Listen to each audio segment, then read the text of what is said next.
تفہیم القرآن، روزانہ ایک رکوع، ترجمہ و تفسیر کے ساتھ قرآن کو سمجھیں۔ سبسکرائب کریں اور جڑے رہیں۔ یوم یجمع اللہ الرسل فیقول ماذا اجبتم قالوا لا علم لنا انک انت علام الغیوب۔ جس روز اللہ سب رسولوں کو جمع کر کے پوچھے گا کہ تمہیں کیا جواب دیا گیا تو وہ عرض کریں گے کہ ہمیں کچھ علم نہیں، آپ ہی تمام پوشیدہ حقیقتوں کو جانتے ہیں۔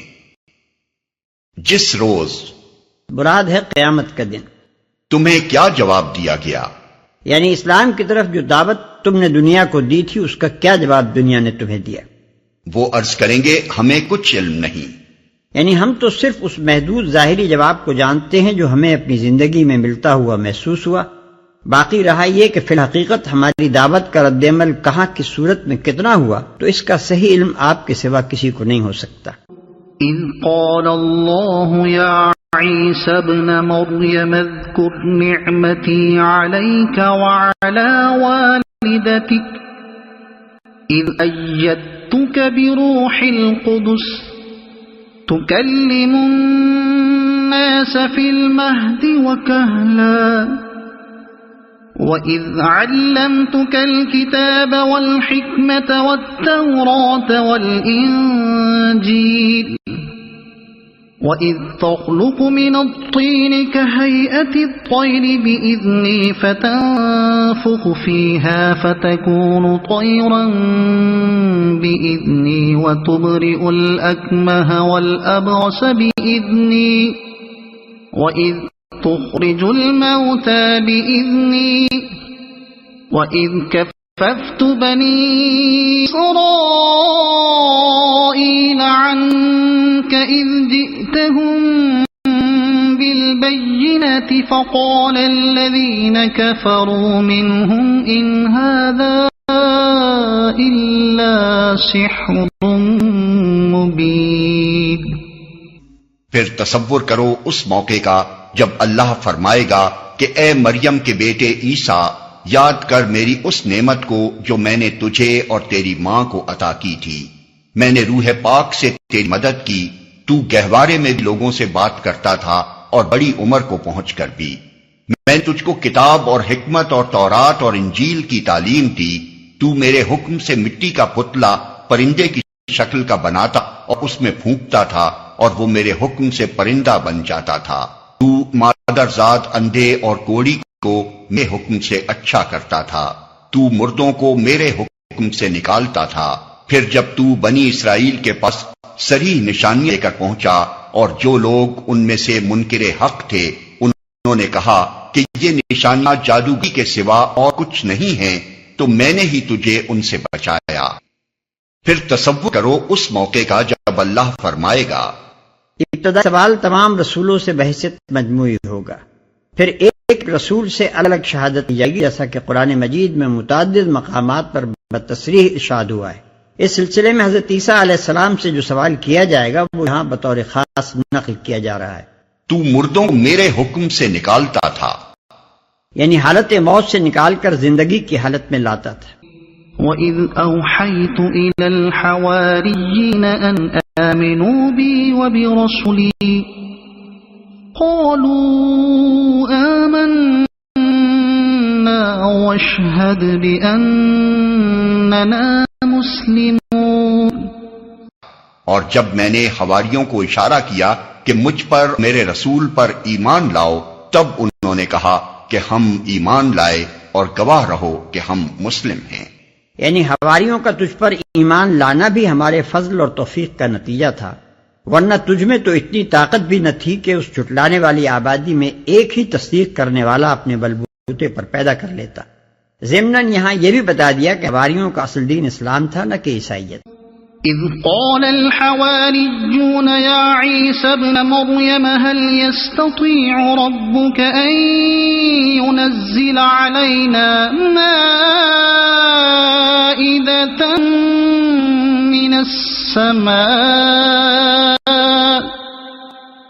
قال اتقوا الله إن كنتم مؤمنين. حواریوں کے سلسلے میں یہ واقعہ بھی یاد رہے کہ جب حواریوں نے کہا اے عیسیٰ ابن مریم کیا آپ کا رب ہم پر آسمان سے کھانے کا ایک خوان اتار سکتا ہے، تو عیسیٰ نے کہا اللہ سے ڈرو اگر تم مومن ہو. حواریوں کے سلسلے میں چونکہ حواریوں کا ذکر آ گیا تھا، اس لیے سلسلہ کلام کو توڑ کر جملہ معترضہ کے طور پر یہاں حواریوں ہی کے متعلق ایک اور واقعے کی طرف بھی اشارہ کر دیا گیا، جس سے یہ بات صاف ظاہر ہوتی ہے کہ مسیح علیہ السلام سے براہ راست جن شاگردوں نے تعلیم پائی تھی وہ مسیح کو ایک انسان اور محض ایک بندہ سمجھتے تھے، اور ان کے وہم و گمان میں اپنے مرشد کے خدا یا شریک خدا یا فرزند خدا ہونے کا تصور نہ تھا. نیز یہ کہ مسیح نے خود بھی اپنے آپ کو ان کے سامنے ایک بندہ بے اختیار کی حیثیت سے پیش کیا تھا. یا یہ سوال کیا جا سکتا ہے کہ جو گفتگو قیامت کے روز ہونے والی ہے اس کے اندر اس جملہ معترضہ کا کون سا موقع ہوگا؟ اس کا جواب یہ ہے کہ یہ جملہ معترضہ اس گفتگو سے متعلق نہیں ہے جو قیامت روز ہوگی، بلکہ اس کی اس پیش کی حکایت سے متعلق ہے جو اس دنیا میں کی جا رہی ہے.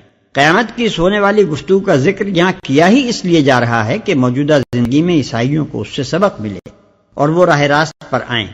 لہذا اس گفتگو کے سلسلے میں حواریوں کے اس واقعے کا ذکر بطور ایک جملہ معترضہ کے آنا کسی طرح غیر متعلق نہیں ہے. قالوا نريد أن نأكل منها وتطمئن قلوبنا ونعلم أن قد صدقتنا ونكون عليها من الشاهدين. قال عيسى ابن مريم اللهم ربنا أنزل علينا مائدة من السماء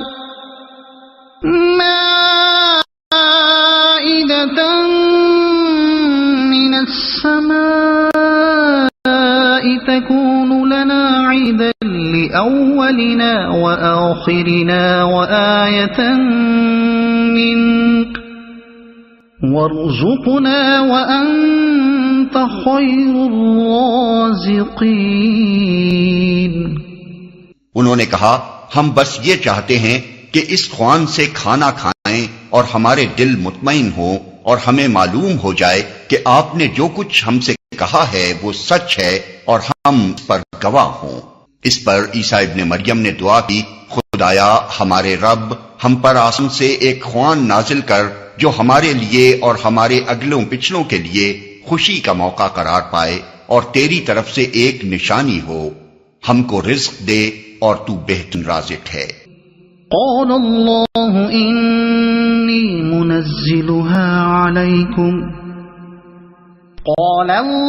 إني منزلها عليكم فمن يكفر بعد منكم فإني أعذبه عذابا لا أعذبه أحدا من العالمين. اللہ نے جواب دیا میں اس کو تم پر نازل کرنے والا ہوں، مگر اس کے بعد جو تم میں سے کفر کرے گا اسے میں ایسی سزا دوں گا جو دنیا میں کسی کو نہ دی ہوگی. میں اس کو تم پر نازل کرنے والا ہوں.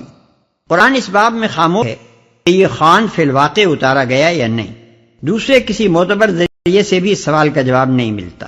ممکن ہے کہ یہ نازل ہوا ہو اور ممکن ہے کہ حواریوں نے بعد کی خوفناک دھمکی سن کر اپنی درخواست واپس لے لی ہو. اگر آپ کو یہ ویڈیو پسند آئی ہو تو اسے لائک کریں، دوسروں تک پہنچانے کے لیے شیئر کریں اور مزید ایسی ہی معلوماتی ویڈیوز کے لیے ہمارے چینل عبد المالک ہاشمی کو سبسکرائب ضرور کریں. نئی اپڈیٹس کے لیے بیل آئیکن دبائیں تاکہ آپ کو ہماری ہر نئی ویڈیو بر وقت مل سکے. آپ کی حوصلہ افزائی ہمیں مزید بہترین مواد بنانے میں مدد دے گی. شکریہ.